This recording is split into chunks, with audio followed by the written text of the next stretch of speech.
যেহেতু ওই মেয়েটা আমার পারমিশন ছাড়া আমার রুমে ঢুকছে, তারপর আবার আমার সাথে যাতা ব্যবহার করতেছে, মানে বুঝলাম না কি হইলো এটা। ভাই আমাদেরকে লাস্ট ওয়ার্নিং দিয়েছিল, এবার যদি আমরা উল্টাপাল্টা করি তাহলে আমাদেরকে নতুন করে বাসা দেখতে হবে। এমনিও এখানে যে সিকিউরিটিতে ছিলাম অন্য কোনো বাসায় সেই সিকিউরিটি আমরা পাবো না। সামিরা, একটা মেয়ে আমার পারমিশন ছাড়া আমার রুমের মধ্যে ঢুকে বসে আছে, আমি জিজ্ঞেস করবো না মেয়েটা কে?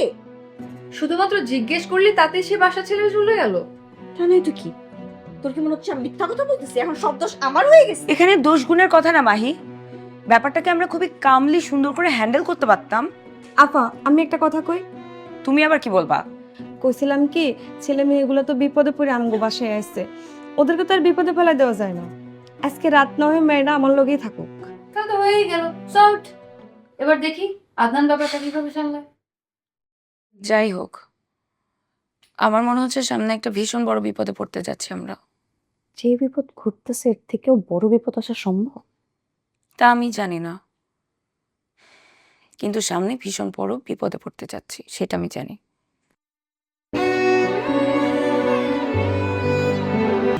আই সালা এবারে এবারের উপরে তো আমার মেলা দিনের নজর।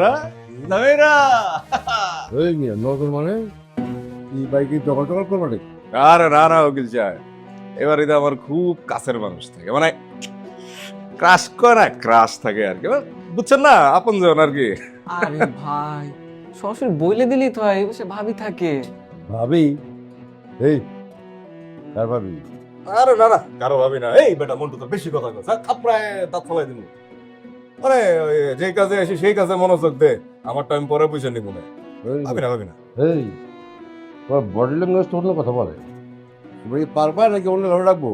আরে বস হইছে এই এলাকার বড় মাস্তান চুকু, বস হইছে এই এলাকার পাওয়ারফুল ম্যান, ওর উপরে কেউ নাই। হ্যাঁ হ্যাঁ, আমাকে বস রে ছোট ভাই কিন্তু ভুল কইরেন না।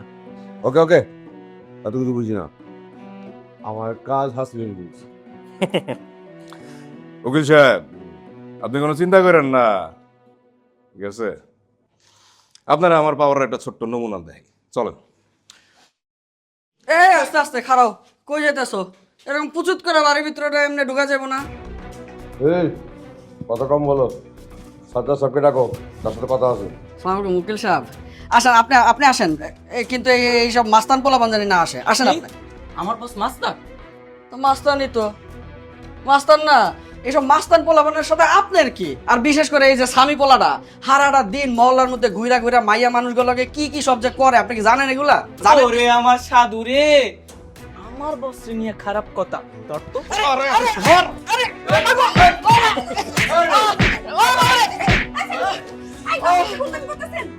জানতাম তোরা এই বাড়ির কাজের লোক, তোরা আবার স্বামী স্ত্রী লিখাবে অর্ডার করে দেবো। এই, দাঁড়াও, দাঁড়াও, দাঁড়াও, এই, এই, খবরদার, মেয়ে মানুষের গায়ে জিমি হাত উঠায় না। আমরা কি গুন্ডা মাস্তান নাকি? আমরা হইছি পিপি, পাওয়ারফুল পিসফুল ম্যান। উকিল সাহেব ট্রেলার তো দেখছেন, পুরো ছবিটা দেখবেন না? আয় না এবার, এই ঝড় আসেন।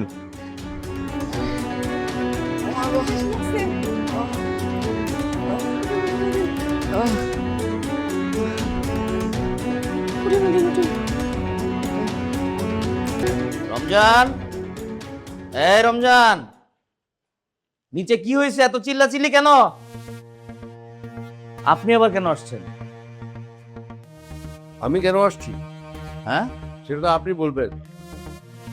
2 দিন হয়ে গেল নোটিস পাইছে, তো রিপ্লাই নাই, সেটা তো আমার নিজে আসতে হইলো। নোটিশে তো বলা আছে 7 দিন, 2 দিন গেছে তো কি হয়েছে? অনেক কিছু হয়েছে আঙ্কেল। আপনি যে সমস্ত পোলাপাইন ভাড়া দিয়ে রাখছেন এরা তো ডিস্টার, এইসব ভাইরাস এলাকায় রাখা যাবে না। কথা ক্লিয়ার, স্পষ্ট? তুমি কথা বলতেছো কেন? তুমি একজন বখাটে মানুষ, রাস্তাঘাটে ঘুরো মানুষকে ডিস্টার্ব করো, তুমি আসছো আমাকে জ্ঞান দিতে। কেন না? আপনারে ওয়ার্নিং দিতে আইছি, এগুলোর সাথে কি ঝামেলা আছে এটা দ্রুত মিটা ফেলান, নইলে কইলাম। নইলে কইলাম কি? ছেড় দিতেছো আমারে তুমি? আল্লাহ গো, আমার স্বামীটারে মায়েরা কি করছে দেখেন। যারা আমার জামাই এমন করে মারছে তারা যেন রাস্তায় মইরা পড়া থাকে, যেন ঠাড়া পড়ে, কুকুরের মতো যেন রাস্তায় উষ্টা খাইয়া মরে। ছি ছি শাপলা, এগুলো কি ধরনের অভিশাপ? ছি ছি ছি ছি ছি। কি ধরনের অভিশাপ মানি? আপনারা আছেন দেখে আমি কিচ্ছু কইতাছি না, না হলে দেখতেন আরো বেশি কিছু কইতাম। তেমন কিছু তো হয় না, জাস্ট একটু কেটে গেছে, এত ভয়ের কি আছে? কি কোন আপনারা বেশি কিছু হয় নাই মানে দেখেন কিরকম লাল হয়ে আছে। আরে আমি দরকার হলে থানায় যাবো, থানায় গিয়ে আমি মামলা দিবো। আরে সেটা করা যাবে, অবশ্যই করবো আমরা এগুলো, বাট আমার মনে হয় এগুলো করার আগে একটু বাড়িওয়ালার সাথে কথা বলে নেওয়া উচিত, কারণ হুটহাট করে কিছু করাটা ঠিক হবে না। 2 দিন সময় দিলাম আপনারে, 2 দিনের ভিতরে বেচাটা ভেঙ্গা ফেলান। আপনারা উকিল নোটিশ দিয়েছেন, এর সমাধান এখন আদালতে হবে। বাসায় এসছেন কেন? আর উকিল সাহেব, আপনি আপনার সাথে এরকম গুন্ডা নিয়ে আসছেন কেন? না না না, আমি কাউকে ডাকে ঢুকে দেই। আমি জাস্ট ওই যে সাজ্জাদ সাহেবকে একটু ওয়ার্নিং দিতে আসছি। আপনি যদি কাউকে না ডাকেন তাহলে নিচে এরা কারা দাঁড়ায় আছে, আর আমাদের কেয়ারটেকারকে কারা মারতেছে এটা? সামিরা, তুমি এর মাঝখানে কেন আসছো? তুমি আসবা আমার কাছে, তোমার তো কোনো চিন্তা নাই, আমি আছি না। মুখ বন্ধ। রাস্তাঘাটে আপনি আমাকে ডিস্টার্ব করেন, আমি মেনে নেই, কিন্তু বাসা ভেতরে এসে সবাইকে কেন ডিস্টার্ব করতেছেন? আমি তো তোমাকে কিছু বলি না। এক্ষুনি বের হবেন বাসা থেকে, এক্ষুনি, নইলে আমি 999 কল করে পুলিশ ডাক। না না ঠিক আছে, যাচ্ছি, এখনই যাচ্ছি। কিন্তু তবে সাজ্জাদ সাহেব, আমি একটা কথা বলি, এখানে ব্যথা নাকি আপনি? রামধন তো পায়ে ব্যথা। এই যাক, আপোষে যদি কাজটা হয়ে যায় তাহলে তো সবার জন্য ভালো, আর সেই কাজটা যদি জোরপূর্বক করতে হয় তাহলে কিন্তু সেটা সবার জন্য খারাপ। কথাটা মনে রাখলে ভালো হবে। আসি, আসসালামু আলাইকুম। এই যাও।